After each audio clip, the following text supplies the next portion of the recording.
My wife mocked me for wanting a paternity test. Only pathetic men need those, she sneered. I just smiled when it showed I wasn't the dad. Her lover's DNA from a BBQ glass?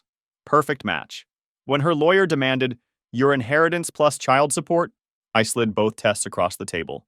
Her lawyer's face? Priceless. He muted the call to ask what the hell she was thinking. Hey everyone! Before we jump into today's video, I need your help. We've noticed the channel is losing some traction, and subscribing is one of the best ways you can support us. It's quick, free, and it helps us keep bringing you awesome content. Your support means the world. Let's keep this channel growing together. Thanks so much. Now let's start the video. So here I am at 39, I thought I had everything figured out. Great wife, new baby, the whole package. Now I'm sitting here with DNA results that basically nuked my entire reality, and I figured I'd share my whole screwed up life with you all. Here goes. I'm typing this from my new condo downtown, watching the city lights with a clear head for the first time in what feels like forever. Funny how life works. Last year at this time, I was planning family vacations and browsing minivans online. Now I'm single, childless, biologically speaking, and somehow in the best mental state of my adult life. Life comes at you fast, right? Me and Sarah been together 9 years, married for 6. Met during my buddy Jake's birthday weekend in Vegas. She was there with her college friends, I was there with mine. Classic story. Locked eyes across the casino floor. Spent the whole weekend together. Exchanged numbers thinking it would never go anywhere since she lived in Phoenix and I was in Seattle. But damn, she was persistent. Started texting constantly, FaceTiming late into the night. 3 months of that and I flew her up to visit. 6 months later, she transferred to a Seattle branch of her company. A year after that, we were engaged. Whirlwind romance, everyone called it. We were that annoying couple that finished each other's sentences and shared fries without asking. Posted those sickening anniversary posts with paragraphs about how lucky we were. You know the type. Thing is, looking back, maybe I was the only one who wasn't acting. We'd been talking about kids since year 2 of marriage. Both of us hitting our mid-30s, careers somewhat stable, seemed like the right time. I was a mid-level manager at a tech company. Nothing fancy but stable. Sarah was climbing the corporate ladder at her marketing firm, already made junior executive. So we started trying, and trying some more. That fertility struggle hits different, let me tell you. Every month she'd take a test. Every month she'd cry. Every month I'd tell her it's okay. We'll keep trying. The scheduled sex, the ovulation apps, the constant disappointment, it weighs on you. I started wondering if something was wrong with me. Sarah would pat my shoulder and say, we'll figure it out together, babe. We tried everything. Changed diets, took supplements, stopped taking hot showers, wore looser underwear. Yeah, that's a thing apparently. Joined online forums where couples shared their journeys. The whole thing started taking over our lives. Date nights became strategy sessions about optimal fertility windows. Weekend trips were scheduled around her cycle. And each month when her period showed up, the crushing disappointment would hit again. After about a year of this, we started having the talks about seeing specialists. Sarah seemed weirdly resistant. Let's give it a little more time, she'd say. My friend at work tried for 2 years before it happened naturally. Eventually, I put my foot down. I even went to a doctor to get checked out first. Results came back normal. Doc said keep trying. Sometimes these things take time. Sarah reluctantly agreed to get checked too, but always came back with vague reports. Doctor says everything looks fine, she'd tell me. Just bad timing or stress maybe. I never saw any paperwork, never went to appointments with her. Didn't think anything of it at the time. Then boom, positive test. After nearly 2 years of trying, I literally spun her around in our kitchen like some cheesy movie scene. Called both our parents, started planning the nursery that same night. I was gonna be a dad. Finally. That night, I lay in bed with my hand on her still flat stomach, making all these promises to our future kid about being the best dad ever. But things started changing once she got pregnant. Subtle at first. Sarah got weird with her phone. New password out of nowhere, always face down on the table, stepping outside for calls.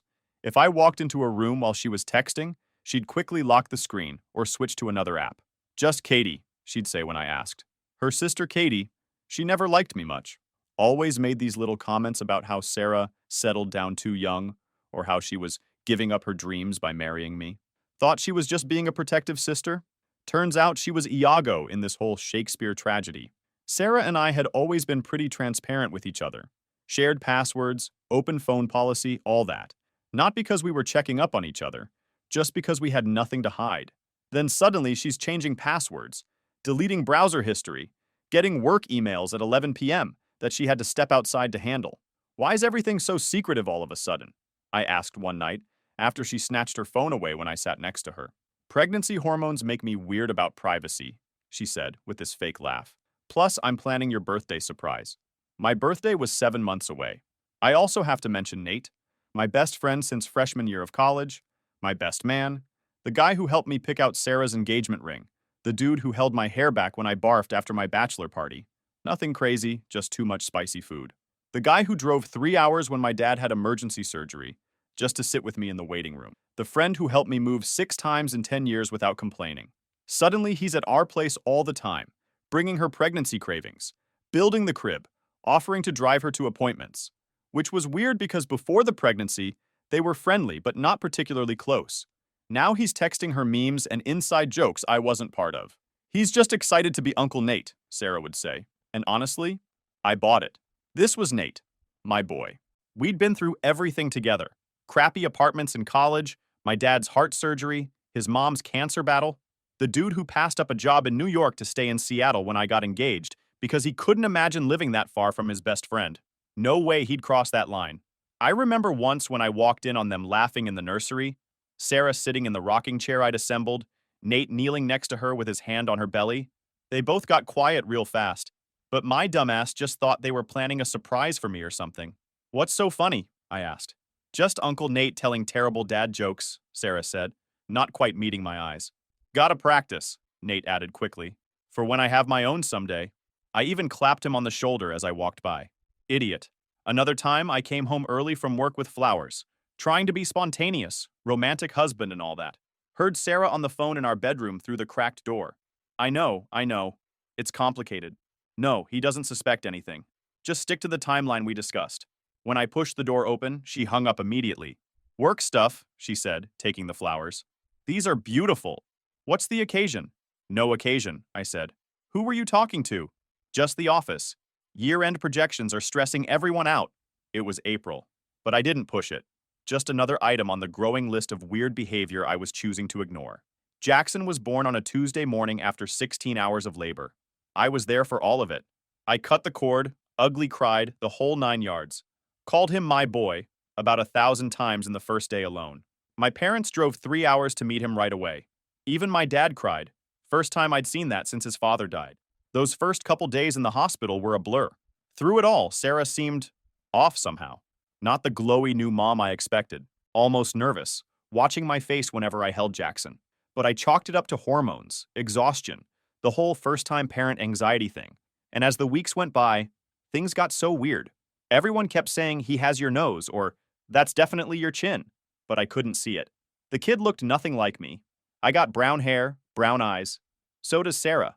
Her whole family is dark-haired. Mine too. 3 generations of brown-eyed Johnsons. Jackson? Bright blue eyes, reddish blonde hair starting to come in. My mom made some comment about great-grandpa's genes. But come on. I pulled out old family photos late one night while Sarah was sleeping. Great-grandpa Schmidt on mom's side had dirty blonde hair in his youth, but dark eyes. Nobody in 4 generations of family photos had that bright blue-eyed strawberry blonde combo. Nobody. Then there was the blood type issue. I'm a positive. Sarah's O negative. Jackson's birth certificate showed B positive. I'm no geneticist, but that Wikipedia page on blood type inheritance had me scratching my head. When I mentioned it to Sarah, she got all defensive. The hospital must have made a mistake on the paperwork. Why are you even checking that stuff? Sarah caught me once, staring at Jackson while he slept in his crib at 3 a.m. What's wrong? She asked, wrapping her arms around me. Nothing, I lied. Just can't believe he's ours. She tensed up slightly, just for a second, then laughed it off. Well, he better be after what he did to my body. That laugh didn't reach her eyes. The guys at work threw me a dad shower, basically an excuse to eat wings and give me packs of diapers. My boss, Rick, who'd been through 3 kids of his own, took me aside. How's it really going? He asked when we were alone. Great, I said automatically. Exhausting, but great. He studied my face for a second too long. You sure everything's okay? You seem, I don't know, distracted lately. For a split second, I almost spilled everything. The doubts, the weird behavior, all of it. But I just smiled and blamed it on sleep deprivation. Some things you just can't unsay, you know? But the thoughts kept gnawing at me. Late-night Google searches about Baby doesn't look like parents, and how accurate are paternity tests. Studying Jackson's features, looking for anything of mine. The curve of an ear, the shape of a fingernail, anything. Coming up empty every time. So yeah, I ordered a DNA test. Not some sketchy mail-in thing either, but a legit medical grade test. Sat on the decision for weeks, feeling like the worst husband in the world for even considering it.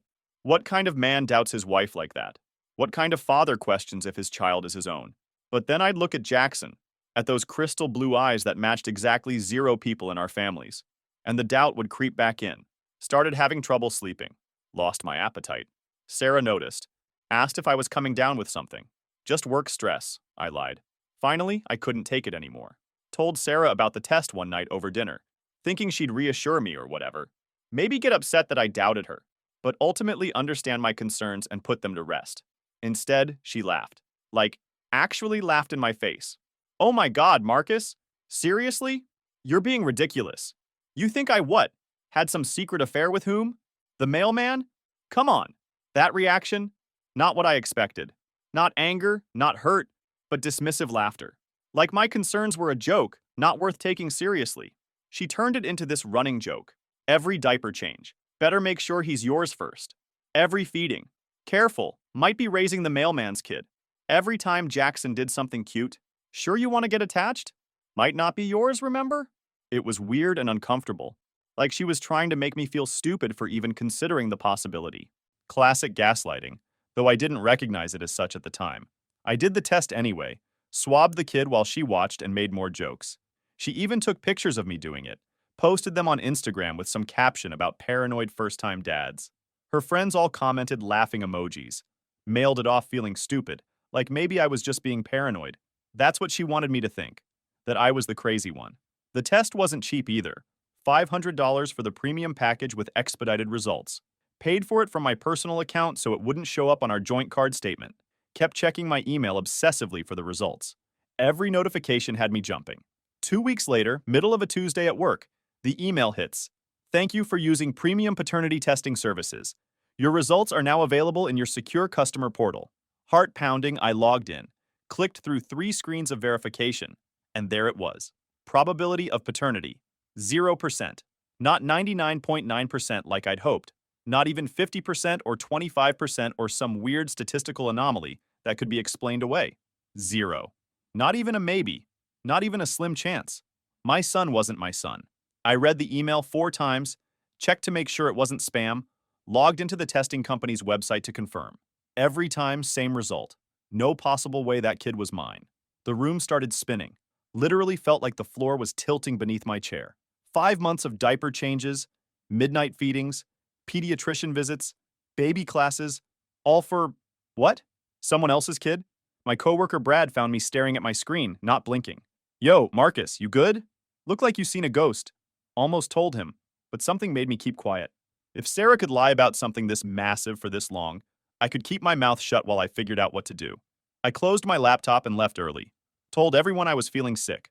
Wasn't even a lie. Drove around for 3 hours before going home, trying to figure out what to do. Thinking about every moment of our marriage, wondering what else had been a lie. When I finally got home, Sarah was in the nursery rocking Jackson. She looked up and smiled like nothing was wrong, like she hadn't completely shattered our life together. Hey babe, we missed you. Jackson learned how to grab his toes today. I just stood there, looking at them. This woman I thought I knew. This baby I thought was mine. This life I thought was real. I almost throw the test in her face, but I knew what she was going to say and do, and I wouldn't get any answer out of it. You okay? She asked. You look pale. Fine, I managed. Just tired. Then I started my investigations. First thought was Nate. Had to be. Timing worked out. The kid's coloring. Nate's got that reddish blonde thing going. The way Sarah's entire energy changed when he texted. The inside jokes. The sudden closeness during her pregnancy. Their weird behavior whenever I walked in on them together. My best friend and my wife. Classic setup, right? But I needed proof. Real proof. I wasn't about to blow up my life, my friendship, everything, based on a suspicion. So I logged into our phone account. Sarah and Nate texted almost daily for months. Hundreds of messages. Way more than I realized. But the content seemed normal. Baby stuff, plans for visits, nothing overtly suspicious. Though the sheer volume was concerning. Why does my pregnant wife need to text my best friend 40 times a day? I started watching them more closely. How they interacted at family gatherings. The little glances. The way she'd touch his arm when laughing at his jokes. Nothing concrete, but my spidey sense was tingling hard. Then Sarah suddenly started taking more interest in our finances. She'd always been the swipe the card and hope for the best type, letting me handle bills and budgeting. Now she's asking about our investments, our retirement accounts, our savings. And right then, my dad calls with perfect timing. The universe is funny sometimes. Son, your mom and I have been talking to our financial guy. Want to give you and Jess your inheritance early. Tax benefits. Plus, we'd rather see you enjoy it while we're still around. My parents weren't mega wealthy, but they'd done well. Dad had a construction business he'd built up over 40 years, sold it for a decent sum when he retired. Mom had family property that had appreciated like crazy. They lived comfortably but frugally. Classic blue-collar millionaires. My sister Jess got the smart genes in our family. She's 4 years older, does contract management for some big tech firm, makes more money than me and my wife combined, has this scary ability to read people's intentions that I clearly didn't inherit. Dad's talking about 400,000 each in property and cash. Beautiful timing, except 2 days later, Sarah suddenly becomes a financial expert. Baby, your dad's gift is incredible. We should use it for Jackson's future. Maybe pay off the mortgage or invest in that rental Katie found near downtown. Her friend's selling it below market. I was thinking we could put it in both our names for tax purposes. She had never, in 6 years of marriage, mentioned tax purposes even once. Now suddenly she's a CPA? Then at dinner, casual as hell. Oh, I added myself to your savings account today. The bank lady said it makes family expenses easier. Every alarm bell in my head going off like sirens. This woman who hasn't balanced a checkbook in her life is suddenly planning complex financial moves with money that isn't even in our accounts yet? Who gets added to accounts without discussing it first? Something was seriously wrong. I nodded and smiled through dinner, like, oh yeah, great idea, babe. Meanwhile, my brain's connecting dots at light speed. The paternity test. The sudden interest in my inheritance. The whispering phone calls. The password changes. It's like watching a puzzle come together, and the picture it's forming is ugly as hell. I decided to call Jess that night from the garage, pretending I was organizing tools. I told her I needed some financial advice. I told her everything. The paternity test. Sarah's sudden interest in money. The conversations about putting property in joint names. There was a long silence on the other end. Mark, listen carefully. Inheritance is separate property unless you mix it with marital assets. Once you put that money in a joint account or buy something in both your names, she gets half. Washington State is community property. In a divorce, she'd get half of anything considered marital property. Sarah's setting you up for something. The word divorce hit me like a sledgehammer. But it made perfect sense. The timing, the paternity situation, the money moves. She was positioning herself. What do? Put everything in my name. Now set up trusts, keep it all separate. Tell her whatever you need to tell her. And Marcus, get a lawyer. Like yesterday. I spent the next week in stealth mode. Opened new accounts. Met with a financial advisor. Started transferring assets to Jess's name. Set up a consultation with the most cutthroat divorce attorney in Seattle. All while playing the role of clueless husband at home. How's that inheritance paperwork coming? Sarah would ask casually over dinner. Oh, you know how Dad is, I'd say. Wants everything done just right. Probably be a couple more months. She'd look disappointed, but trying not to show it. Well, no rush, I guess. Though that rental property Katie mentioned won't be available forever. After the 5th time she brought it up in 3 days, I finally decided to confront her directly. Sarah, what's with all the questions about the inheritance lately? You've never been this interested in finances before. Now it's like every conversation circles back to my dad's money. Her face did this weird thing where it cycled through about 3 different expressions in 2 seconds, then this fake casual smile. What? I'm just trying to plan for our future. For Jackson, she said, voice a little too high. Is it wrong to want financial security for our family? No, but you're bringing it up constantly. The money's not even here yet, and you're already spending it. She didn't respond right away, just studied my face carefully. Something in her eyes changed, a coldness I'd never seen before. She stopped asking about the inheritance after that, but I could feel her watching me, analyzing my movements, checking my laptop when I left it open. Her direct questions were replaced with silent observation. That only made my suspicions grow faster. She was planning something. So I did exactly what Jess suggested. Moved every liquid asset to accounts under Jess's name. Dad's inheritance went straight into a trust Jess controlled. On paper, I looked broke. In reality, I was bulletproof. When Sarah occasionally made indirect references to the money, I played dumb. Yeah, working with tax advisors. Complicated stuff. Should be sorted soon. Meanwhile, I still needed to know who the father was. That weekend, we had a BBQ. All our college friends, including Nate. Watching him play with Jackson, knowing what I knew, felt like acid in my stomach. At one point, Nate set down his water glass to help me flip burgers. Perfect timing. The universe throwing me a bone for once. While everyone was busy losing their minds over some touchdown, I casually drifted over, swabbed that glass rim like I was collecting evidence at a crime scene, which, let's be honest, I basically was, and pocketed the cotton swab smoother than a pickpocket at a tourist trap. Monday morning, I mailed off the latest Who's My Baby Daddy test kit, Nate's DNA sample paired with another from Jackson. Then I waited, checking my email every 5 minutes like a teenager waiting for a crush to text back. Wednesday afternoon, the results arrived with all the subtlety of a wrecking ball. Probability of paternity, 0%. I was like, what? The actual hell. That changed everything. I'd been so focused on him that I hadn't looked elsewhere. If not my best friend, then who? Is it really the mailman? The neighbor? Some random guy from a bar? I'd been so laser-focused on Nate that I hadn't even considered other possibilities. It was like realizing you've been trying to solve a Rubik's Cube while blindfolded and missing 3 fingers. But honestly, at that point, I was mostly disgusted with the person I married. I stopped playing detective. I mean, what was the point? The kid wasn't mine. That was the only fact that mattered. Who actually knocked up my wife was just details at this point, and I was done wasting mental energy on someone who clearly thought I was nothing but a walking ATM. So I stopped sleeping at the house altogether, told her I needed space to think, and moved most of my stuff to Jess's guest room. Would pop by the house maybe once or twice a week to grab mail, check on things, keep up appearances. Each time Sarah would try to engage, asking when I was coming home, saying Jackson missed me, fake concerned wife routine, I'd give one-word answers and bounce. You're being distant, she'd say, like I was the problem. Yep, I'd respond, not even looking up from sorting through the mail. Truth is, I was assembling my exit strategy, meeting with my lawyer, building evidence. Every time I looked at Jackson, all I could see was the physical proof of her betrayal. Every time I looked at Sarah, all I could see was a stranger wearing my wife's face. Being away from the daily gaslighting cleared my head. I stopped drinking her Kool-Aid, stopped believing her stories, started seeing everything for what it was. Meanwhile, Sarah kept hammering about the inheritance, getting more aggressive about it with each passing day. Marcus, it's been 2 months. What's really going on with the money? We're supposed to be partners. I thought we were building a future for Jackson. The irony was thick enough to choke on. Partners?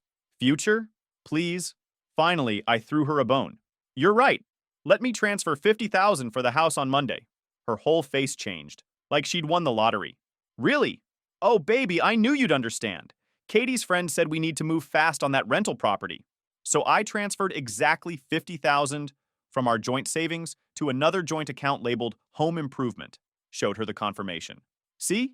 $50K moved for the house. She didn't even check where it came from. Just saw what she wanted to see. That night, she called me, voice dripping with fake sweetness.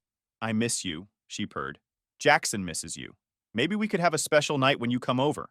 Can't tonight, I replied flatly. Work stuff. Met with my attorney that afternoon. Laid out everything. The DNA results, the emails, the inheritance hidden in Jess's name. All of it. Perfect, he said. On paper, you've got minimal assets. She'll look greedy demanding money that doesn't technically exist. 2 days of silence later, Sarah dropped her bomb. She called me, voice all controlled and serious. Marcus, we need to talk about our future. We don't have a future, I replied. She ignored that. I've been unhappy for a while. We've grown apart. I think we should separate. She kept going with the whole speech. Different paths. Need to find myself. Think about what's best for Jackson. I let her finish, then just said, okay. The shock in her voice was priceless. She'd expected tears, begging, questions. Okay? That's all you have to say? What else is there to say? You've made up your mind, right? She stammered, completely thrown off script. Yes, but don't you want to know why? Don't you want to try to fix this? Sarah, if you're done, you're done. I'm not going to beg someone to stay who doesn't want to be here. She started at me for a second, then switched tactics. Started laughing. This cold, mocking laugh I'd never heard from her before. You pathetic loser. You think this is going to be easy? You'll be paying for Jackson until he's 18, Half your paycheck gone. That inheritance? Mine. The house? Mine. You'll be living in some shitty studio apartment. I said nothing. Just let her keep digging her grave. You always were a pushover, she continued. No backbone. No fight. Are you done? I asked calmly.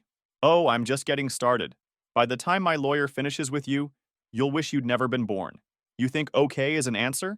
You'll be saying okay when the judge orders you to hand over every penny you've ever earned. We'll see. Yes, we will. And one more thing. Jackson's better off without you as a father figure anyway. A real man would fight for his family. He's not my son, I said quietly. The line went silent. Then, what did you just say? You heard me. You're delusional, she sputtered. Of course he's yours. I didn't respond to a single one. The divorce papers came 3 days later. Her demands were exactly what my lawyer predicted. The house, half of everything including the inheritance she thought I had, full custody of Jackson, plus child support and alimony, because she sacrificed her career. That's when we dropped our response. My attorney was surgical. Paternity test results showing Jackson wasn't mine. Financial records showing I had minimal assets since everything was in Jess's name. Documentation proving the inheritance was never touched or mixed with marital funds. No spousal support for fraudulent marriages. No child support for non-biological children. Her lawyer's face at that first meeting was priceless. He kept flipping through our evidence, looking at Sarah, back to the papers. You told me he had significant inheritance funds. Sarah turned red. He does. He's hiding it. He must be. My lawyer calmly laid out bank statements.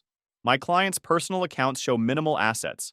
His inheritance remains in family trusts, never commingled with marital property. Her lawyer asked for a recess. Through the conference room door, we could hear him going off on her. Lied to me about basic facts. Paternity issue changes everything. Cannot make these kinds of claims without... When they came back, her lawyer had a completely different tone. Suddenly talking settlement, wanting to keep things civil. Amazing how quickly things change when they realize they're on the losing side. But Sarah wasn't having it. Stormed out, slammed the door, the works. Classic Sarah move. When logic fails, bring the drama. That day, she went full scorched earth on Facebook. The victim post started immediately. Some people show their true colors when things get hard.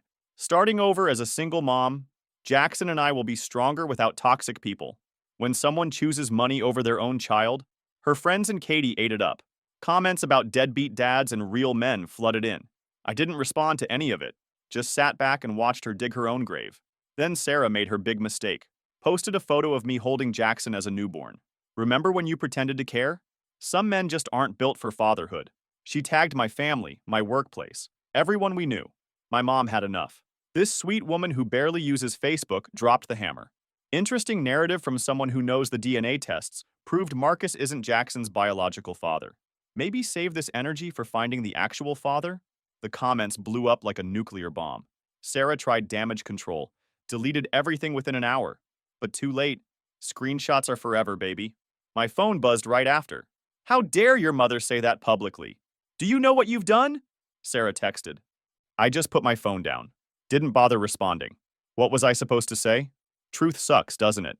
Then things got even better. During discovery, my lawyer found the smoking gun we needed. Turns out Sarah's company credit card had a paper trail a mile wide. Weekly lunch meetings at the same hotel downtown. Always with this David dude, her freaking boss. Married guy with 2 kids at home while he's banging my wife on company time. Classic. We kept digging and holy shit, the dirt we found. David was hooking her up with fake expenses, bullshit bonuses, and paying for business trips, where Sarah was the only one who went. The receipts were beautiful. Like Christmas came early for my divorce case. But the real mind blower? The fertility clinic records we dug up. This whole time I'm stressing about my swimmers not doing their job, taking hot supplements and wearing baggy underwear like some kind of fertility monk. And Sarah's secretly getting birth control shots behind my back. Straight up preventing pregnancy while pretending to try with me. Who does that? So the whole picture finally came together like some screwed up puzzle. Sarah hooks up with David, keeps me dangling with this fake fertility struggle bullshit, then time's getting knocked up perfectly. The master plan, divorce the sucker, that's me, cash in on child support and my inheritance money, while keeping David as her sugar daddy on the side. We hit David with paternity test papers. His lawyer tried every trick to block it, but the judge basically told him to sit down and shut up. When those results came back, it was game over. 99.99% match. Homeboy was definitely the dad. Should have seen his face when those papers landed. Dude looked like he was gonna pass out right there in the courtroom. Sitting there watching this unfold, all I could think was how insanely lucky I was. Like I'd stepped on a landmine that somehow didn't explode.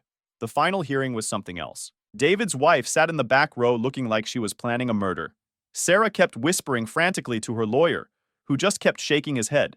Judge's ruling hit like a sledgehammer. David established as biological father, ordered to pay child support. Sarah gets primary custody since she's still the mother. No spousal support. No child support from me. Assets split only included actual marital property. About $100,000 total. The inheritance stayed untouched in the family trusts.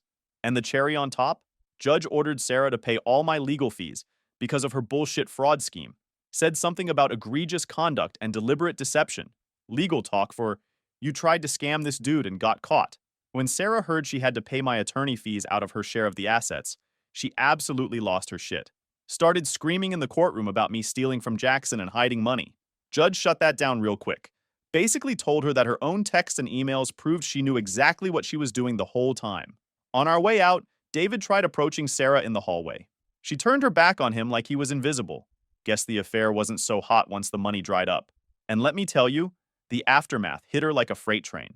David's wife filed for divorce the same day and took him to the cleaners. Got his company stock, house, cars, savings, everything but his underwear. She made sure everyone in their social circle knew exactly why they were splitting up too. With David broke as hell, he couldn't pay the massive child support the court ordered. Sarah tried crawling back to her old company, but nobody wanted to touch the woman who got knocked up by the married boss. Word travels fast in corporate circles. 3 months later, Sarah got evicted from her apartment. Had to slink back to her parents' house at 38. Single mom, no job, no money, credit cards maxed out. Her parents' basement became her new master suite. How the mighty fall, right? Even Katie ghosted her. Guess sisterly love has its limits when there's no more cash to mooch. Last I heard, Sarah's scanning groceries at some gas station for minimum wage. Posts those sad MLM pitches on Facebook looking for boss babes to join her exciting business opportunity. Her remaining friends duck her calls since they know she's just looking to borrow money again. Me? Living my best life. Jess transferred all my assets back once everything was settled.